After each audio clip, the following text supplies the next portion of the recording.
함께 사도신경으로 우리의 신앙을 고백하겠습니다. 나는 전능하신 아버지 하나님 천지의 창조주를 믿습니다. 나는 그의 유일하신 아들 우리 주 예수 그리스도를 믿습니다.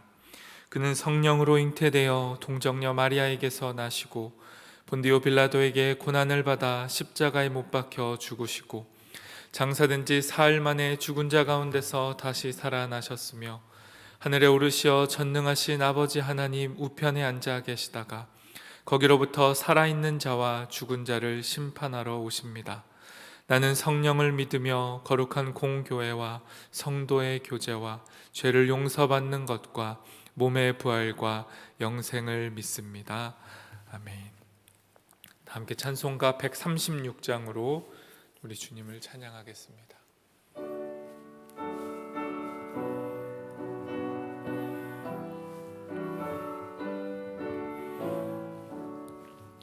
가나의 혼인잔치 찾아가신 주 예수여, 이 시간 찾아오사 생명수로 채우소서.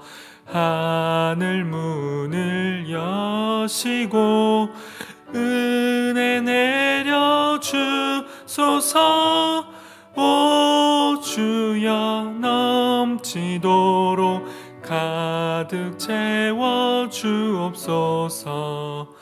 빈들의 보병이여 넘치게 한 주 예수여, 이 시간 찾아오사 넘치도록 주옵소서. 하늘 문을 여시고 은혜 내려 주소서. 오 주여 넘치도록 가득 채워 주옵소서. 병든 자 찾아가서 고쳐주신 주 예수여, 이 시간 찾아오사 어루만져 주옵소서. 하늘 문을 여시고 은혜 내려 주소서. 오 주여 넘치도록 가득 채워 주옵소서. 제자들 두려울 때 찾아가신 주 예수여, 이 시간 찾아오사 주의 평안 주옵소서. 하늘 문을 여시고 은혜 내려 주소서. 오 주여 넘치도록 가득 채워 주옵소서. 오늘 우리에게 주시는 하나님의 말씀은 요한복음 2장 1절에서 12절까지의 말씀입니다.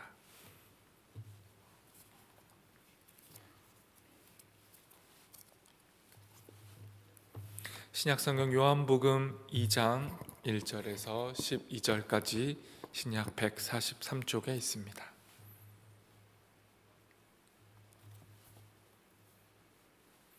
다 찾으신 줄 알고 저 여러분이 한 절씩 교독하도록 하겠습니다.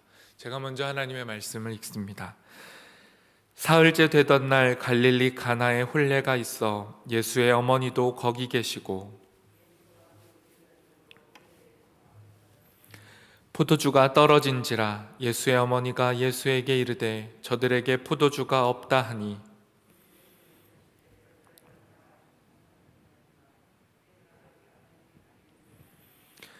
그의 어머니가 하인들에게 이르되 너희에게 무슨 말씀을 하시든지 그대로 하라 하니라.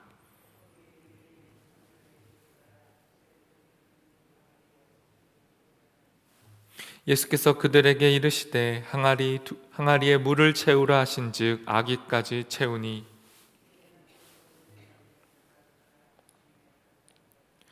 연회장은 물로 된 포도주를 맛보고도 어디서 났는지 알지 못하되 물떠온 하인들은 알더라. 연회장이 신랑을 불러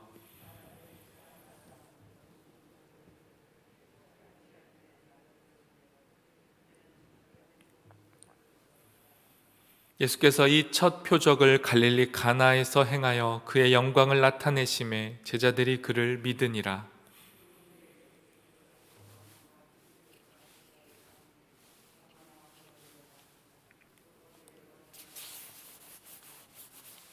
아멘.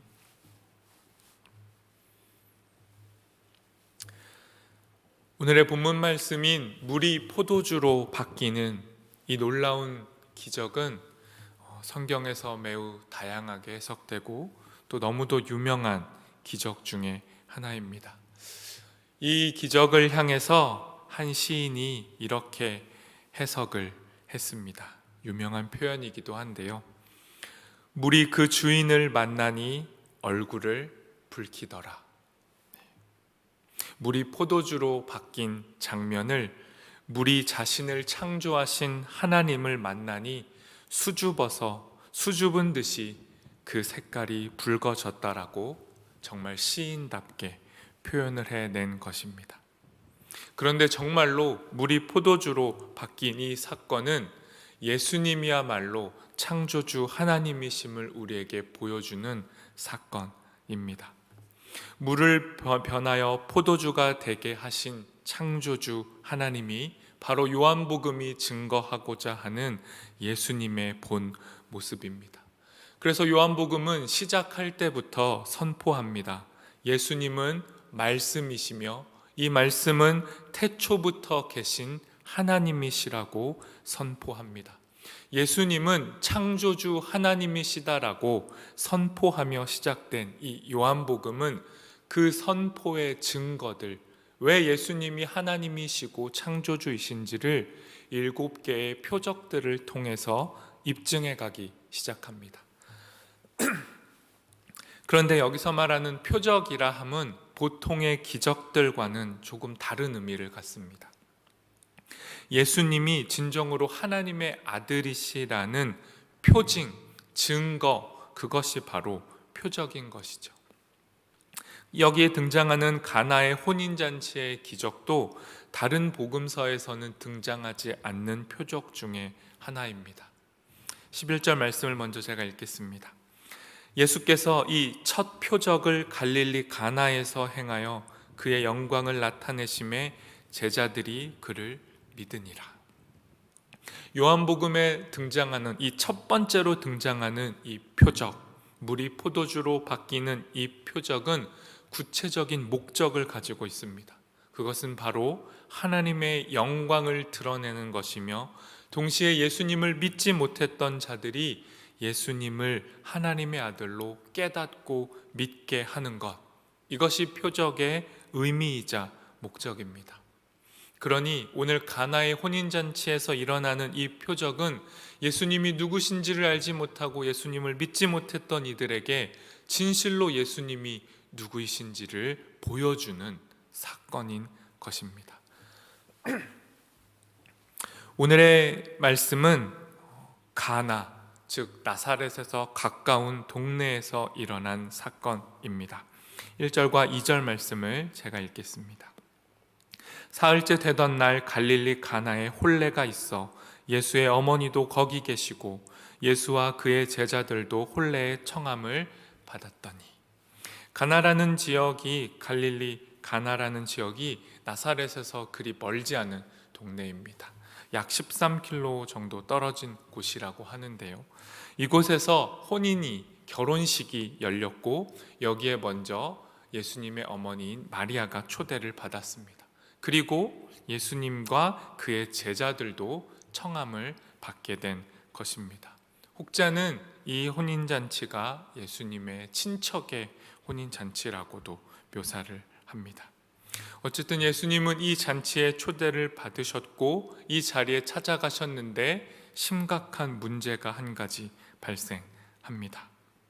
3절 말씀을 제가 읽겠습니다. 포도주가 떨어진지라 예수의 어머니가 예수에게 이르되 저들에게 포도주가 없다 하니. 이 당시 유대인들의 혼례잔치는 매우 중요한 의미를 갖습니다. 그리고 그 혼례잔치에서도 가장 중요한 것은 포도주입니다. 혼례잔치가 보통 일주일 정도 긴 시간 이어지기 때문에 다량의 포도주를 준비해 놓아야 하는데, 지금 손님들에게 가장 큰 결례인 이 포도주가 떨어져 버리고 만 것입니다. 그리고 예수님의 어머니 마리아는 이 혼례잔치의 역할을 맡았던 것 같습니다. 그래서 음식 담당의 역할을 맡았는데, 지금 가장 중요한 음식인 포도주가 떨어졌기 때문에 예수님께 도움을 요청합니다. 그런데 예수님께서 이렇게 대답하십니다. 4절입니다. 예수께서 이르시되 여자여 나와 무슨 상관이 있나이까? 내 때가 아직 이르지 아니하였나이다. 한국어로 번역이 된 것은 조금 우리에게는 매우 생소한 표현이지만, 일단은 예수님께서 그의 어머니에게 정중하게 이야기합니다. 여자여, 이 일이 나와 상관이 없습니다. 왜냐하면 내 때가 아직 이르지 아니했기 때문입니다 라고 말합니다. 요한복음은 지금 일어나고 있는 이 사건이 단지 예수님의 어머니인 마리아와 아들의 사건이 아니라 하나님의 아들 예수님의 사건으로 묘사하는 겁니다. 그래서 예수님이 말씀합니다. 지금 포도주가 떨어지는 것은 내 때, 여기서 말하는 내 때는 예수님의 죽으심을 의미합니다. 예수님께서 십자가 위에서 포도주와 같은 그의 피를 흘리실 때, 그 때가 아직 이르지 아니했기 때문에 예수님께서 일하실 수 없다, 아직은 때가 아니다 라고 이야기하신 것입니다. 그리고 이 예수님의 반응에 마리아가 이렇게 응대합니다. 5절 말씀입니다. 그의 어머니가 하인들에게 이르되 너희에게 무슨 말씀을 하시든지 그대로 하라 하니라. 분명 마리아는 자신의 요청이 거절당했음에도 거기에서 상처를 받고 아파하는 것이 아니라 예수님께서 반드시 그 일을 이루실 것을 신뢰하고 하인들에게 말합니다. 예수님께서 무엇라 하시든지 그대로 하라라고 말씀합니다. 우리가 예수님 앞에 기도로 무언가를 요청할 수 있습니다. 우리에게는 가장 절실한 문제를 하나님께 기도할 수 있습니다. 하지만 우리의 기도와 다르게 하나님의 반응이 다른 방식으로 올 수 있습니다. 그때에 마리아와 같은 태도가 필요합니다. 내 생각과 내 방법과 내 때가 아닐지라도 하나님의 때를 기다리고 하나님의 방법 앞에 순종하는 믿음이 우리에게 필요한 자세입니다. 이 마리아의 태도에 예수님께서 움직이십니다. 6절 말씀입니다. 거기에 유대인의 정결 예식을 따라 2-3통 드는 돌 항아리 6이 놓였는지라. 혼인잔치의 자리에는 6개의 돌 항아리가 놓여져 있습니다. 이 돌 항아리는 모두가 다 손과 발, 더러워진 손과 발을 씻는 용도입니다. 이 당시에 음식을 먹기 전에 정결하게 해야 하는 것이 유대인의 율법, 중요한 율법이었습니다. 그래서 그 씻는 물을 담는 돌 항아리 6개가 놓여져 있었던 것입니다. 그런데 이 돌 항아리에 대해 예수님이 이렇게 말씀하십니다. 7절 말씀입니다. 예수께서 그들에게 이르시되 항아리에 물을 채우라 하신즉 아기까지 채우니. 예수님께서 이 씻는 물, 돌 항아리에 물을 가득 채우라고 말씀하십니다. 이것은 예수님께서 정결 예식에 사용되는 물, 자신들을 깨끗하게 하는 그 물을 다른 방법으로, 이제 새로운 방법으로 변화시키겠다라는 말씀인 것입니다. 그리고 이에 그 하인들이 순종하고 움직이기 시작합니다. 8절 말씀 제가 읽겠습니다. 이제는 떠서 연회장에게 갖다 주라 하심에 갖다 주었더니. 이 당시에 잔치를 주관하고 있는 사람을 연회장이라고 합니다. 그 연회장이 그 모든 잔치의 움직임들을 관찰하는데요. 이제 이 물을 가득 채워서 이 연회장에게 갖다 주라고 말씀합니다. 그리고 이 물을 받은 연회장이 놀라서 이렇게 이야기합니다. 9절 말씀입니다. 연회장은 물로 된 포도주를 맛보고도 어디서 났는지 알지 못하되 물 떠온 하인들은 알더라. 연회장이 신랑을 불러 10절 말씀도 읽겠습니다. 말하되 사람마다 먼저 좋은 포도주를 내고 취한 후에 낮은 것을 내거늘 그대는 지금까지 좋은 포도주를 두었도다 하니라. 연회장은 이 물로 된 포도주, 물이 변해서 포도주가 되었다는 사실을 결코 알지 못했습니다. 하지만 예수님의 말씀에 순종해서 몸을 움직였던 그 하인들은 이 물이 포도주로 바뀌었다라는 것을 경험할 수 있었습니다. 그리고 이것을 알지 못하는 연회장은 어떻게 이 좋은 포도주를 이제와 내오냐며 놀라서 이야기합니다. 오늘의 말씀은 앞에서 처음에 읽었듯이 예수님의 첫 번째 표적입니다. 그리고 이 표적은 분명한 목적, 하나님의 영광을 드러내고자 하는 목적을 갖고 있습니다. 이 당시에 예수님께서 가나에서 일어난 잔치에서 표적을 일으키셨다라는 것에 담긴 의미가 있습니다. 그것은 예수님이 계시지 않았던, 예수님이 없었던 이스라엘은 잔치 중에 포도주가 떨어진 것 같은 위기의 상황에 놓여 있었다라는 것을 의미합니다. 그리고 그들을 정결하게 하는 율법, 그 율법은 빈 항아리처럼 비어져서 더 이상 이스라엘을 정결하게 하지 못하는 상황이었다라는 것을 우리에게 보여주는 것입니다.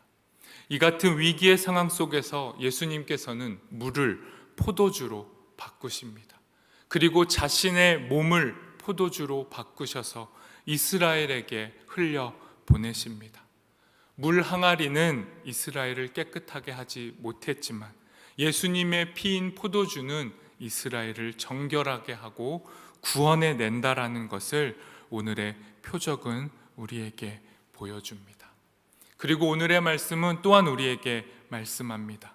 이 물 대신에 새로운 포도주로 우리의 삶을 채우시는 예수님이야말로 우리의 삶에 몸이 건조해지고 포도주가 없어서 식상해진 이 자리를 다시 잔치의 자리로 바꾸실 수 있는 유일한 분이시라는 것을 우리에게 말씀해 줍니다. 자신의 몸을 제물로 삼아 그 피로 이스라엘과 우리를 구원하시는 분이 예수님이십니다.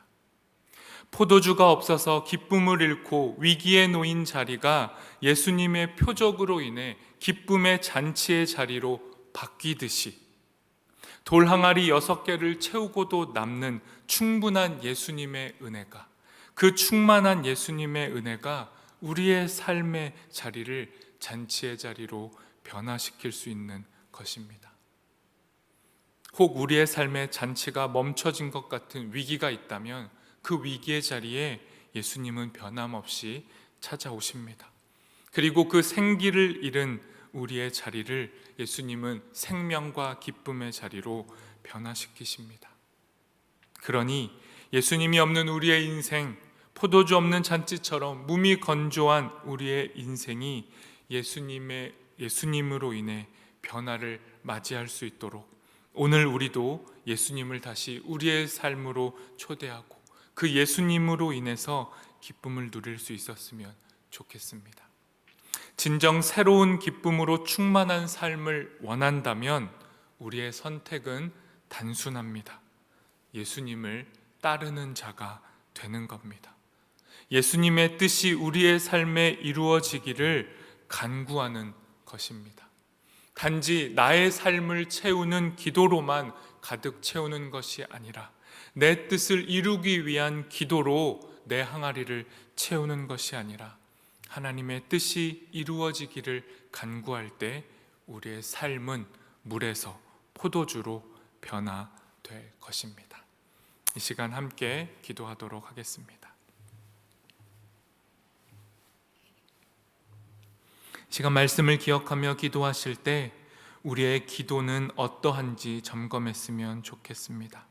우리는 과연 예수님을 창조주 하나님으로 믿고 알고 기도하고 있는지, 예수님이야말로 물을 포도주로 변화시키실 수 있는 분인지를 진실로 믿고 기도하고 있는지, 아니면 그저 우리의 삶과 생활과 건강과 현실의 문제를 해결해 주시는 분 정도로만 예수님께 기도하고 있는 것은 아닌지 우리의 삶을 돌아보며 예수님으로 인해 우리의 삶의 진정한 구원의 문제가 해결되고 예수님으로 인해 우리의 삶의 자리가 기쁨의 자리가 될 수 있도록 변화시켜 달라고 함께 기도하겠습니다.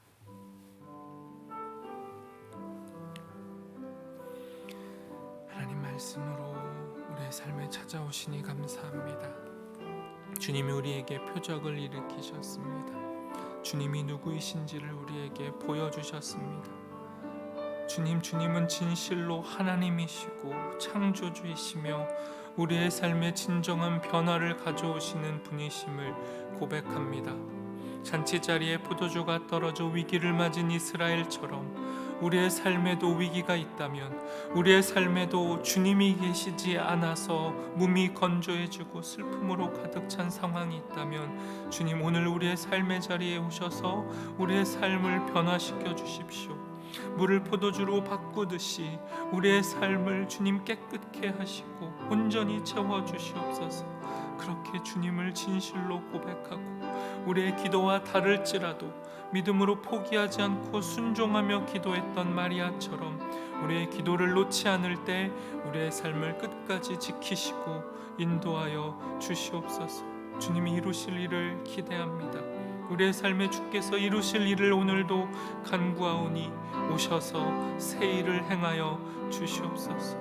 주님이 누구이신지 우리의 삶에, 주님을 알지 못하는 자들의 삶에 드러내 보여 주시옵소서. 주님 역사하여 주시옵소서.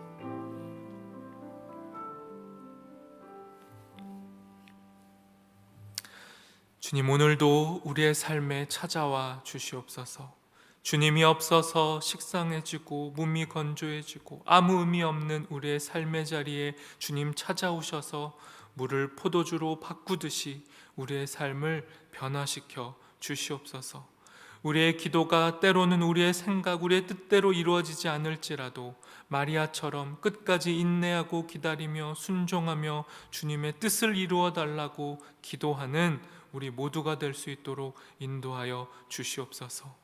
그리하여 우리의 삶을 변화시키시는 그 기쁨의 하나님을 우리만 만날 뿐 아니라 주님을 여전히 알지 못하는 이들도 주님의 기쁨을 맛볼 수 있도록 그러한 선한 통로의 삶이 우리의 삶이 되도록 인도하여 주시옵소서. 예수님의 이름으로 기도합니다. 아멘. 하늘에 계신 우리 아버지, 아버지의 이름을 거룩하게 하시며 아버지의 나라가 오게 하시며 아버지의 뜻이 하늘에서와 같이 땅에서도 이루어지게 하소서. 오늘 우리에게 일용할 양식을 주시고 우리가 우리에게 잘못한 사람을 용서하여 준 것 같이 우리 죄를 용서하여 주시고 우리를 시험에 빠지지 않게 하시고 악에서 구하소서. 나라와 권능과 영광이 영원히 아버지의 것입니다.